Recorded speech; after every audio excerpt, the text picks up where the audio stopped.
لیکن لڑائی سے گریز کرتا رہا۔ رات ہو گئی تو نہایت خاموشی سے اپنے دستوں کو دمشق لے گیا۔ رومی سالار شنس پیچھے رہ گیا۔ اس کے ذمہ یہ کام تھا کہ حضرت ابو عبیدہ اور خالد رضی اللہ تعالیٰ عنہم کے دستوں کو روکے رکھے۔ اس مقام سے دمشق 20 میل بھی نہیں تھا۔ تھیوڈورس صبح کے وقت دمشق کے مضافات تک پہنچ گیا۔ وہ جب دمشق کے قریب گیا تو مسلمانوں کو قلعے کے باہر منتظر پایا۔ یہ دمشق کے دفاعی دستے تھے جن کے سالار یزید بن ابی سفیان تھے۔ تھیوڈورس کو معلوم تھا کہ دمشق کے دفاع میں مسلمانوں کی نفری یہی ہے جو باہر کھڑی ہے۔ اس نے اپنے دستوں کو للکار کر کہا کہ عرب کے ان بدوؤں کو کچل ڈالو، دمشق تمہارا ہے۔ مجاہدو، یزید بن ابی سفیان نے اپنے دستوں سے بڑی ہی بلند آواز سے کہا، دمشق تمہاری آبرو ہے، دشمن شہر کی دیوار کے سائے تک بھی نہ پہنچے، کفر کے طوفان کو شہر سے باہر روک لو۔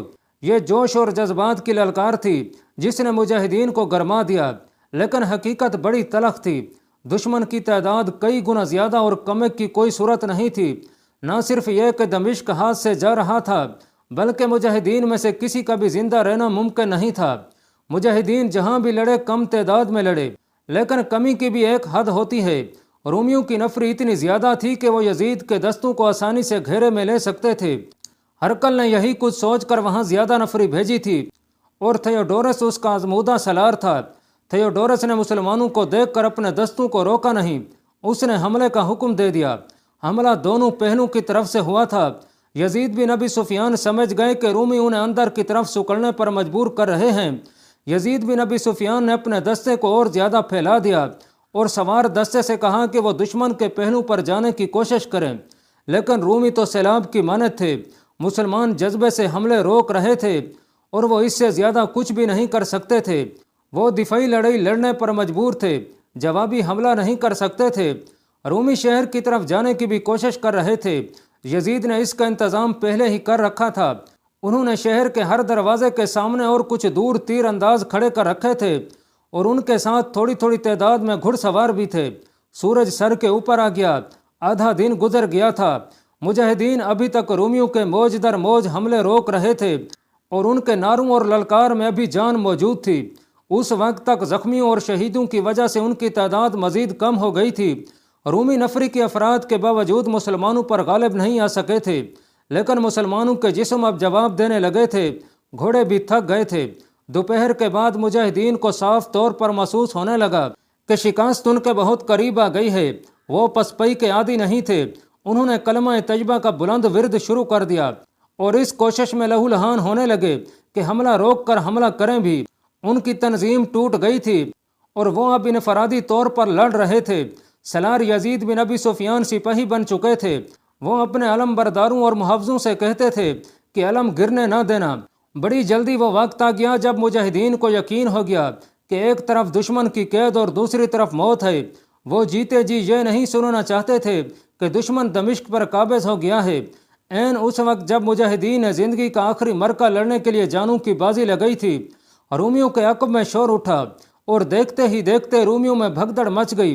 دمشق کے دفاع میں لڑنے والوں کو پتہ نہیں چل رہا تھا کہ پیچھے کیا ہو رہا ہے اور رومیوں پر کیا آفت ٹوٹی ہے۔ ان کی تنظیم درہم برہم ہو گئی اور ان کے حملے بھی ختم ہو گئے۔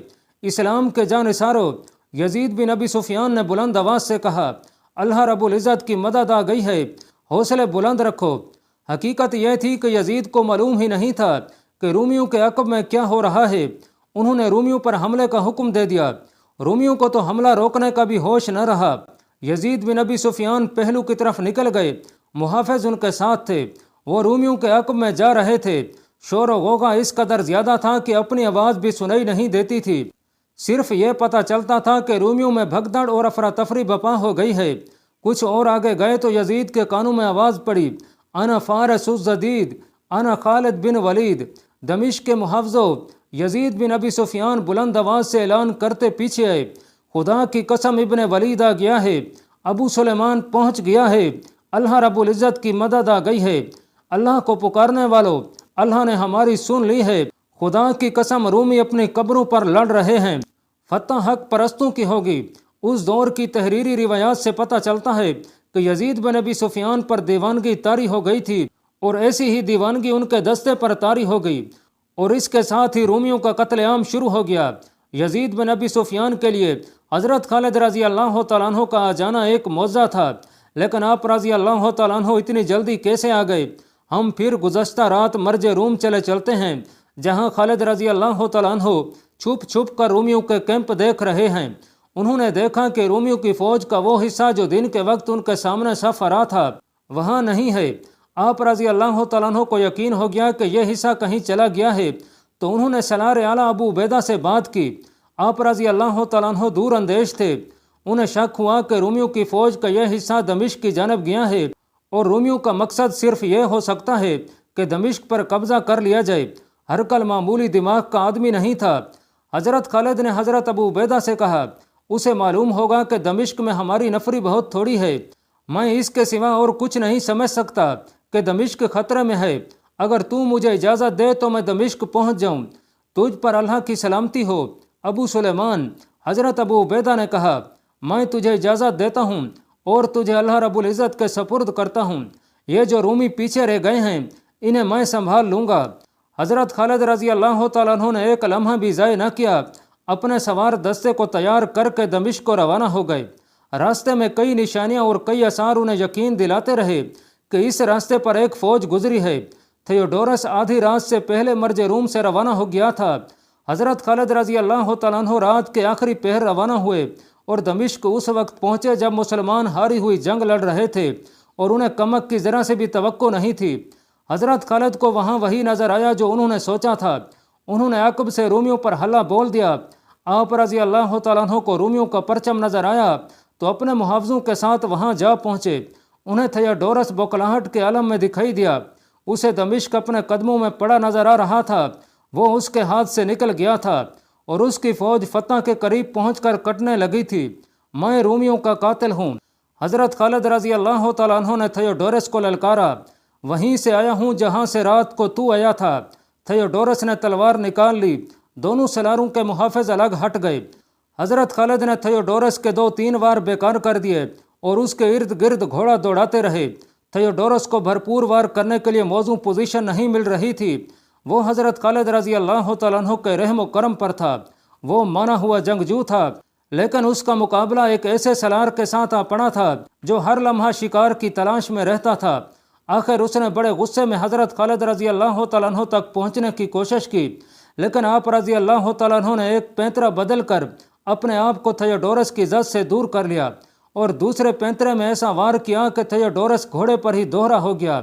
حضرت خالد رضی اللہ تعالیٰ عنہ کے دوسرے وار نے اسے ختم کر دیا۔ اب رومیوں کے کرنے کا ایک ہی کام رہ گیا تھا کہ بھاگیں اور اپنی جانیں بچائیں۔ وہ رومی خوش قسمت تھے جو زندہ نکل گئے۔ مال غنیمت میں زرہ، خدیں، ہتھیار اور گھوڑے خاص طور پر قابل ذکر تھے۔ ادھر ابو عبیدہ رضی اللہ تعالیٰ عنہ نے دوسرے رومی سالار شنس کو ختم کر دیا تھا۔ حضرت ابو عبیدہ نے حضرت خالد کو اس حکم کے ساتھ روانہ کر دیا تھا کہ وہ حمص پہنچ کر وہاں کا محاصرہ کر لیں۔ ابو عبیدہ خود ایک اور اہم مقام بالبک کی طرف روانہ ہو گئے۔ توقع یہ تھی کہ ان دونوں جگہوں کا محاصرہ طول پکڑے گا اور مقابلہ بڑا سخت ہوگا، لیکن مورخوں کے مطابق مسلمانوں کی تلوار کی دہشت وہ کام نہیں کر سکتی تھی جو ان کے حسن اخلاق نے کیا۔ مسلمان جدھر جاتے تھے وہاں کے لوگوں میں پہلے ہی مشہور ہو چکا ہوتا کہ مسلمان کسی پر کوئی زیادتی نہیں کرتے اور وہ اپنی شرطوں کے پابند رہتے ہیں جو وہ پیش کرتے ہیں۔ اس دور کی فاتح فوجیں سب سے پہلے مفتوحہ شہر کی خوبصورت عورتوں پر حلہ بولتی تھیں، پھر لوگوں کے گھر لوٹ لیتیں اور گھروں کو آگ لگا دیتی تھیں۔ یہ اس زمانے کا رواج تھا اور اسے فاتح فوجوں کا حق سمجھا جاتا تھا، لیکن مسلمانوں نے اس رواج کو نہ اپنایا بلکہ نہتے لوگوں کی عزت آبرو اور جان و مال کی حفاظت کی۔ اسی کا نتیجہ یہ تھا کہ ابو عبیدہ رضی اللہ تعالیٰ عنہ بالبک پہنچے اور شہر کا محاصرہ کیا تو وہاں جو رومی دستہ تھا اس نے غیر مشروط طور پر ہتھیار ڈال دیے۔ حضرت خالد رضی اللہ تعالیٰ عنہ نے حمص کا محاصرہ کیا تو رومی سالار باہر آ گیا اور امن کے سمجھوتے کی پیشکش کی۔ ابو عبیدہ رضی اللہ تعالیٰ عنہ پہنچ چکے تھے۔ ان کے حکم سے رومی سالار سے 10,000 دینار اور زربفت کی 100 کبوں کا مطالبہ کیا گیا، جو رومی سالار نے فوراً قبول کر لیا۔ معاہدہ یہ ہوا کہ مسلمان 1 سال تک حمص پر حملہ نہیں کریں گے، اور اگر اس دوران روم کی فوج نے اس علاقے میں مسلمانوں کے خلاف کوئی معمولی سی بھی جنگی کارروائی کی تو مسلمان صلح کے معاہدے کو منسوخ سمجھ کر جوابی کارروائی کریں گے۔ ناظرین، اس معاہدے پر دستخط ہوتے ہی شہر کے دروازے کھل گئے اور مسلمان فوج داخل ہوئی۔ مورخ ابن اسیر لکھتا ہے کہ حمص کے لوگ یہ دیکھ کر حیران ہوتے تھے کہ مسلمان دکانوں میں جاتے اور جو چیز لیتے اس کی قیمت ادا کرتے تھے۔ بعض لوگوں نے مجاہدین کو تحفے پیش کیے تو مجاہدین نے ان کی قیمت ادا کی۔ ایسے مقامات بھی آئے جہاں کے لوگوں نے مسلمان فوج کا باقاعدہ استقبال کیا۔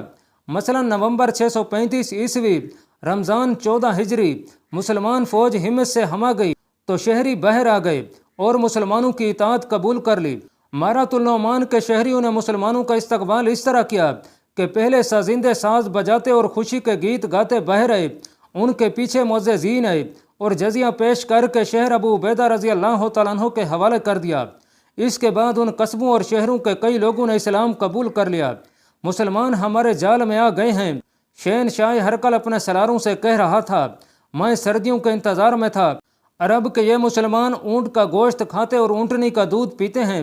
ریگستان کے ان باشندوں نے کبھی اتنی سردی نہیں دیکھی، یہ سردی برداشت نہیں کر سکتے۔